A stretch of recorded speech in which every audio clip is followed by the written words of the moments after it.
Greetings, guys. This is JohnRemus.com TV. Looking at the issues of PP and VV size, compatibility, pornography, relationships.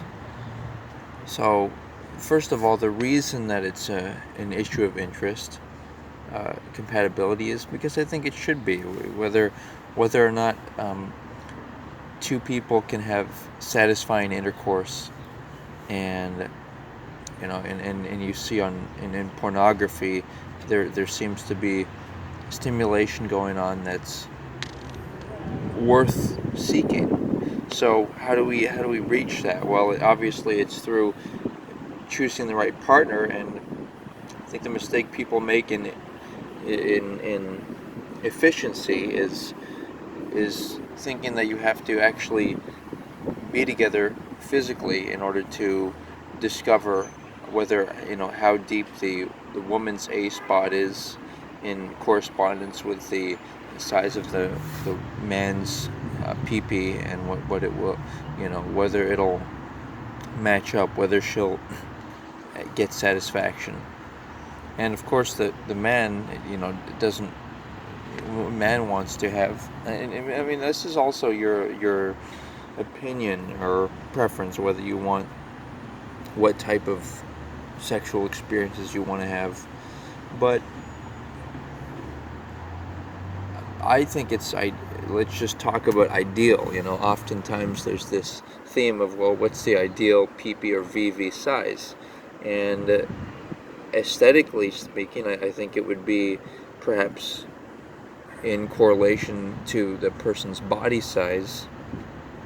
The other factors, like if a person's unhealthy or overweight, they won't be as virile, they won't be as sexually functional, and it won't be as easy to engage in quality intercourse. But the thing is that you have many different types of people out there, right? You have a variety of people and their associated sex organs, and also there are numerous other factors involved. But one thing I think is to consider that sex is a drug.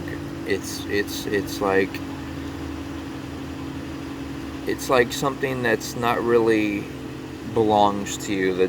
It's a feeling that's more about the body. It's not really about the soul. The soul is intimacy. The soul is wanting to be close to somebody, look into their eyes, kiss them. This is, or provide them with oral sex, even if it might not be as attractive as intercourse.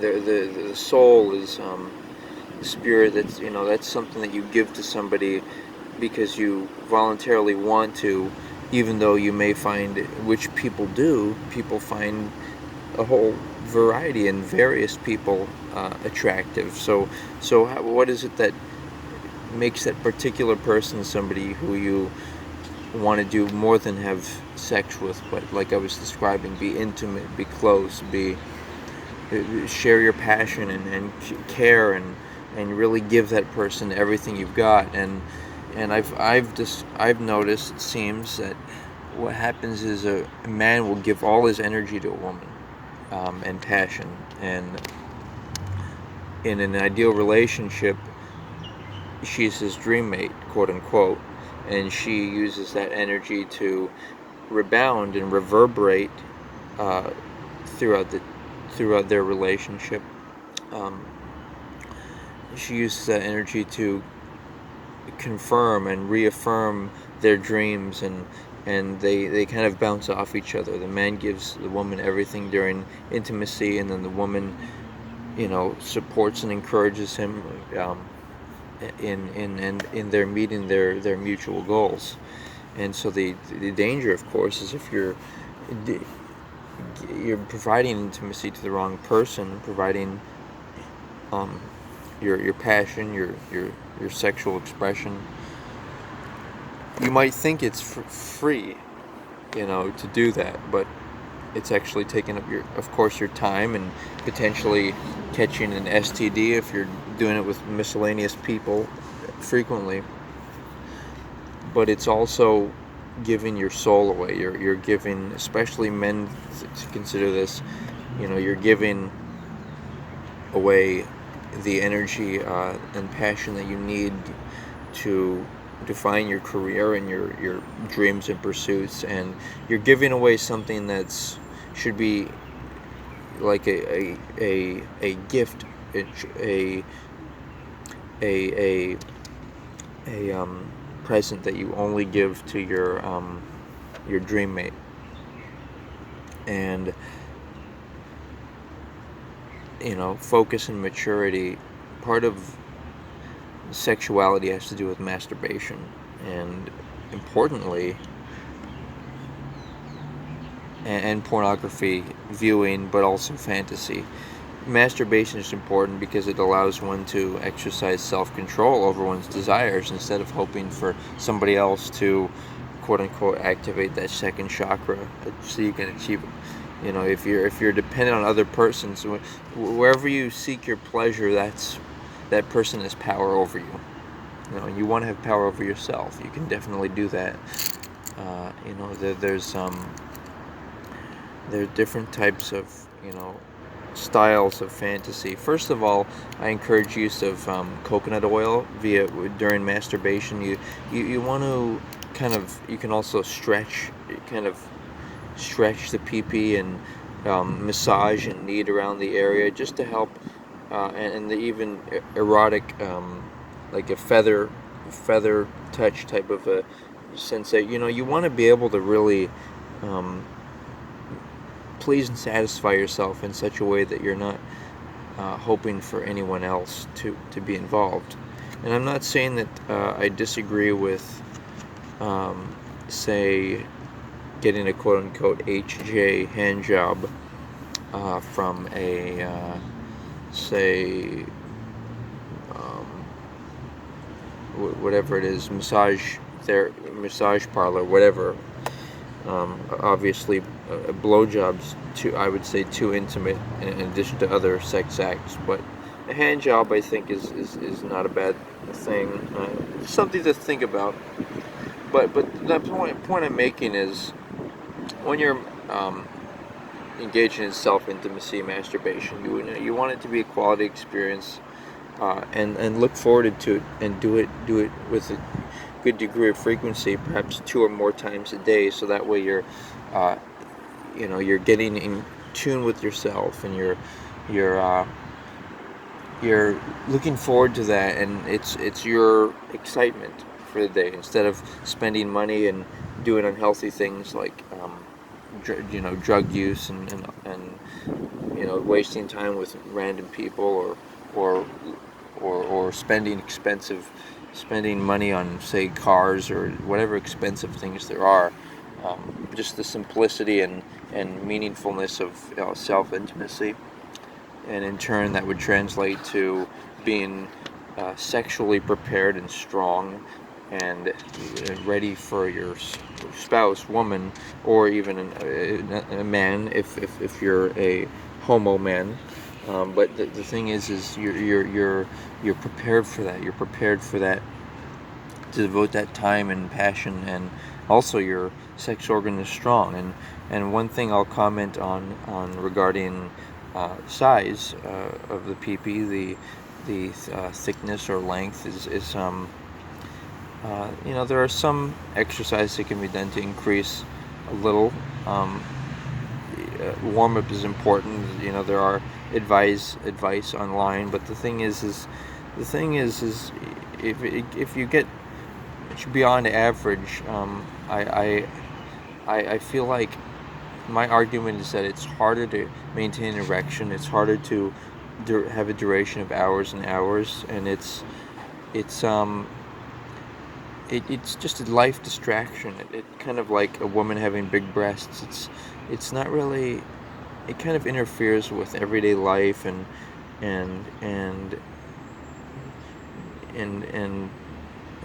such like that. So And another thing is not to be. You see, there is no such thing as envy. There's only quote unquote penis envy or breast envy or whatever, men or women, whatever. There's no such thing as envy. All there is a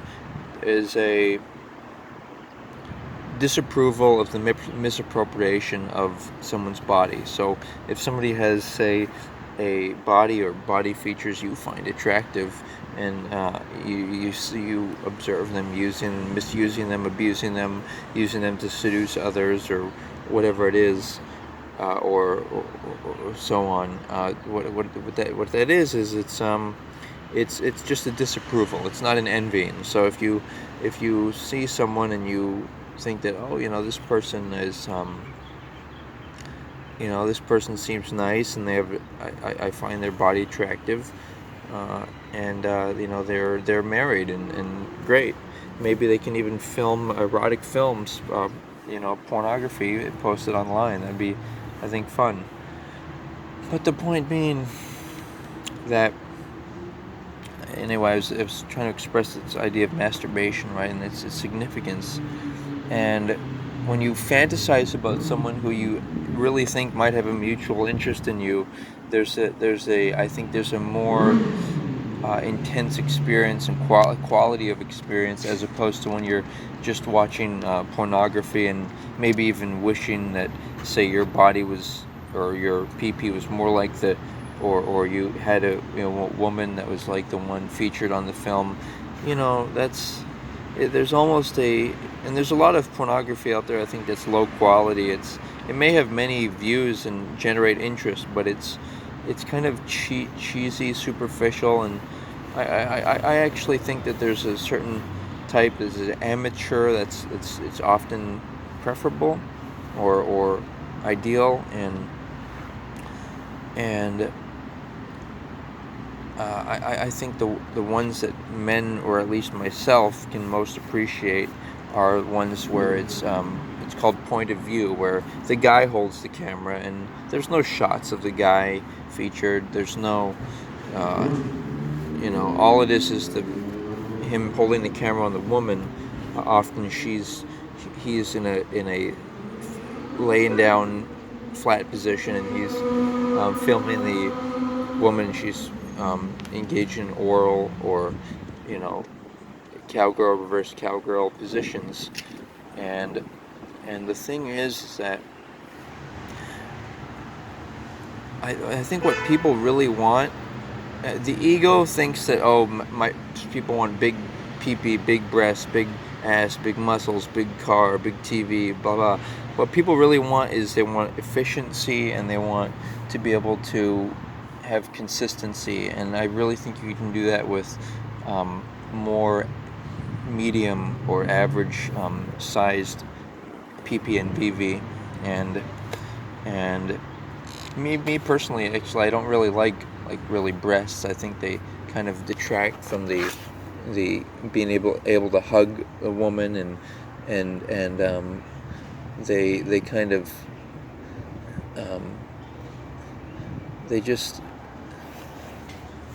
I'm into the VV, quote unquote. That's, for me, that's important, a focal point, um, and I just feel like um, I feel like people have their unique preferences, and you should really know yours. You believe it or not, you might not know yours. You might have never really decidedly said, you know what, I find this particular body type more attractive. You may not have thought to yourself, oh, I like this particular culture, or whatever it is. Really get enthusiastic, or ethnicity. Get enthusiastic about, hey, who am I? What am I into? And there's also this kind of pop culture, people talking about big breasts or big PP, and I think it's impolite and politically incorrect, and it all it is about being competitive, and it's not really wholesome and quality. Things should be sacred. The people's sexuality and their sexual,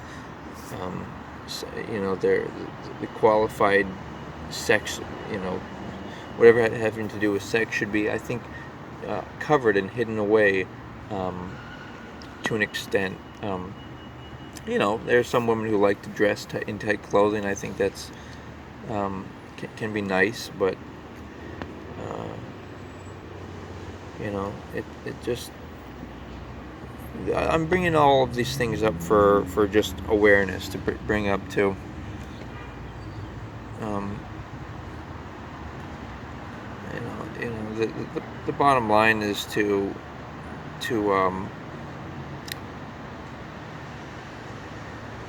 when people talk casually about, like I was saying, pee or breasts or whatever, I don't think it's nice to do. I think it's and sometimes women will talk about, their partner's pee, or I don't think men really talk about their woman's vaginal tightness or depth, or sometimes breasts. The men will talk about, but really I don't think it's.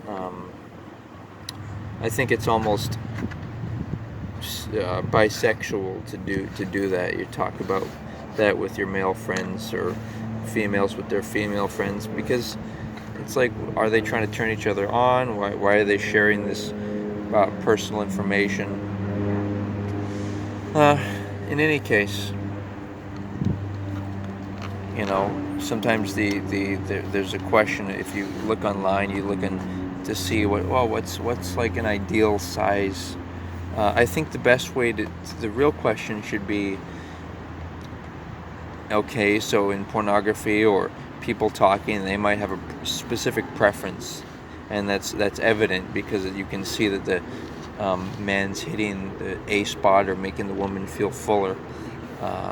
But in reality, you should be asking yourself, okay, what's my physical qualities? What's the size of what's my size? How much sexual activity do I want to engage in? And whether you're a man or woman, ask these questions, and follow up by saying that, okay, I want to be with someone who really likes me, who really finds my sex organs physically attractive, in the sense that they'd want to provide oral pleasure to. Every man and woman, I think, wants women to say that, you have nice looking penis or vagina. They want the that's what people want, and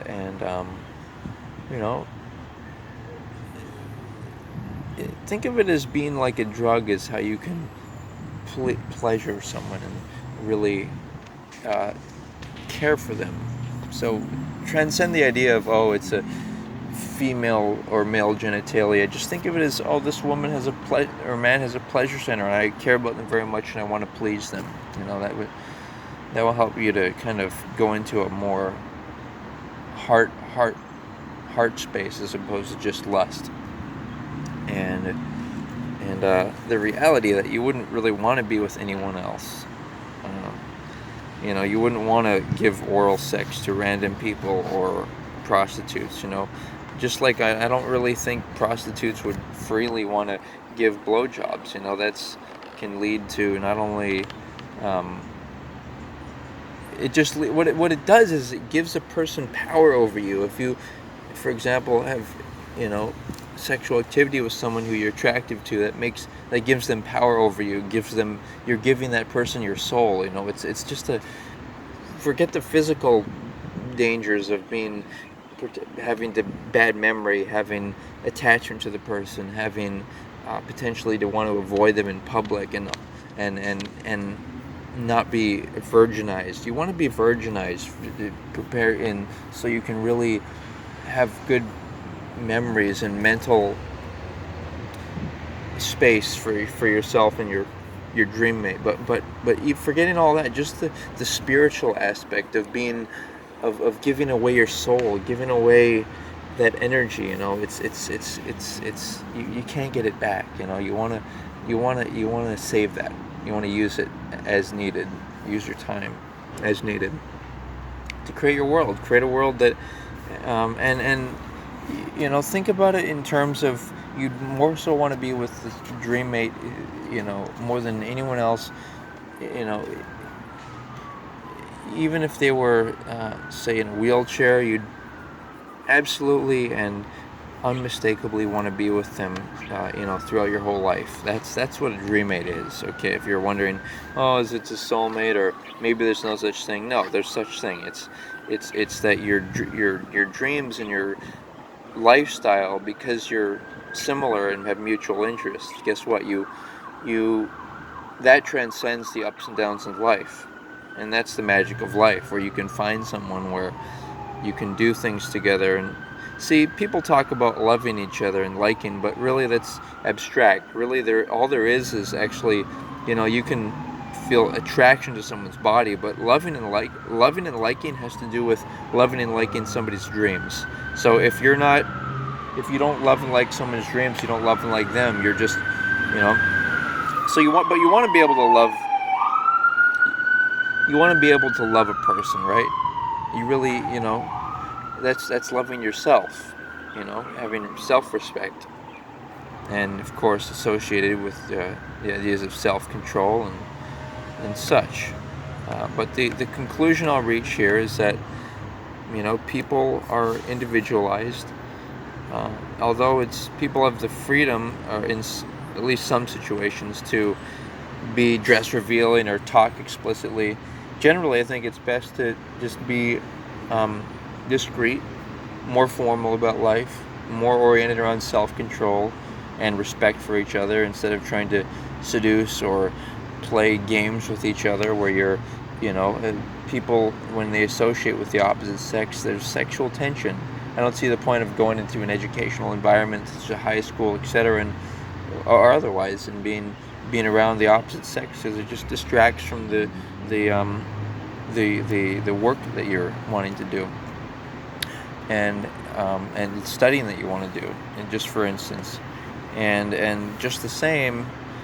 In my conclusion here, I'm saying that, there's a variety of people out there. Learn to discover what you want, and communicate that. You can more efficiently than other dating or having to be intimate right away. You and by the way, intimacy is marriage, believe it or not. Some stupid singular ceremonial event where you maybe just a kiss, that's not marriage. Marriage is when you give someone your soul with sexual intimacy, and the point being that, you're talking about wanting to email and video chat with someone, and the woman can play with a sex toy and show how deep her A spot is. The man can obviously masturbate, show the woman what his penis is, and they can have a real exchange. There shouldn't be any hidden, oh, I hope this person likes me, oh, I hope they find they want to orally pleasure my my sex organs, and etc. No, there should be a more clear and scientific approach to it. Like, okay, yes, okay, we have these certain dreams, we have this certain body, we see that we have a mutual liking. Now let's take more steps to really decide if we want to be together. And lastly, the idea of children. See, this is important because we are thousands and thousands of years in the making.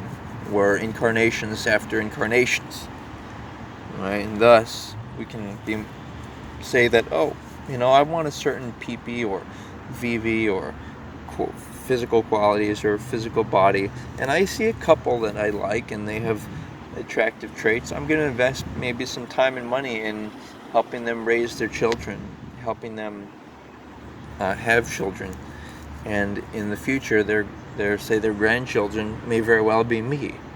And that is the magic of the future incarnation investment theory. It's that. And by the way, this is big, because this can also convince people to, for example, it'll convince people to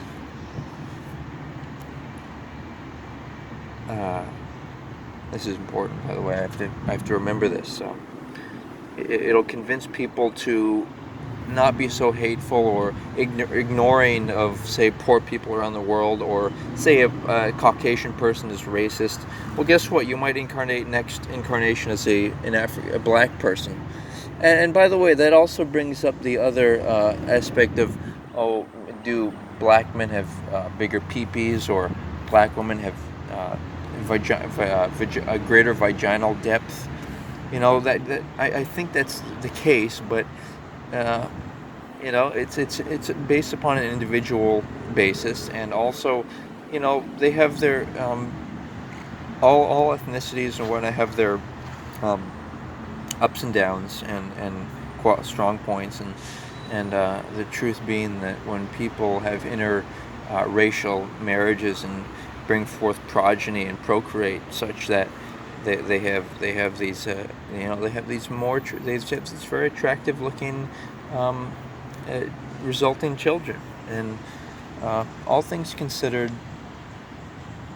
you need to be able to take care of your own chakras and your own sexuality with masturbation, and not leave yourself vulnerable every single day, because your chakras will control you. That sexual energy will control you, and it'll force you to do things you otherwise wouldn't. Just think about how you feel immediately after an orgasm. You have a mental entered into a different mental realm, and that's important. It's important to realize that that's a reality to face every single day, to have control over it, and to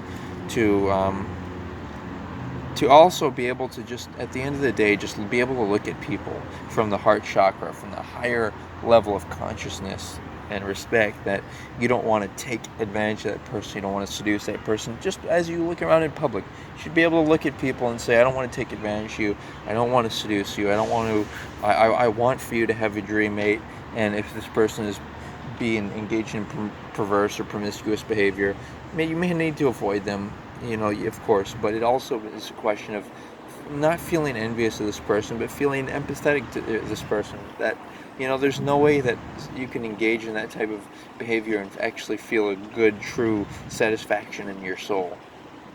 It's superficial. Um, when I talk about this, I'm talking about what's at the end of life. The end of life should be reflecting with your dream mate on the good times, and encouraging people in your interests, encouraging the younger generation, and that's the highlight of life. That's truly heaven. And then people shouldn't be. Let's just say imagine an experiment about dogs. Would it be more humanely to put them down? Yes. Same goes with people. And man should have the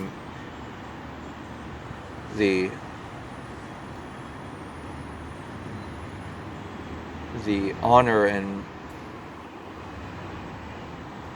maturity to humanely kill the woman's body, so that she doesn't have to be alone, and then in turn he can commit humane suicide. But make it a fun thing. Make it where you maybe induce DMT, hallucinogens, and or maybe just take a huge dose of heroin, whatever it is.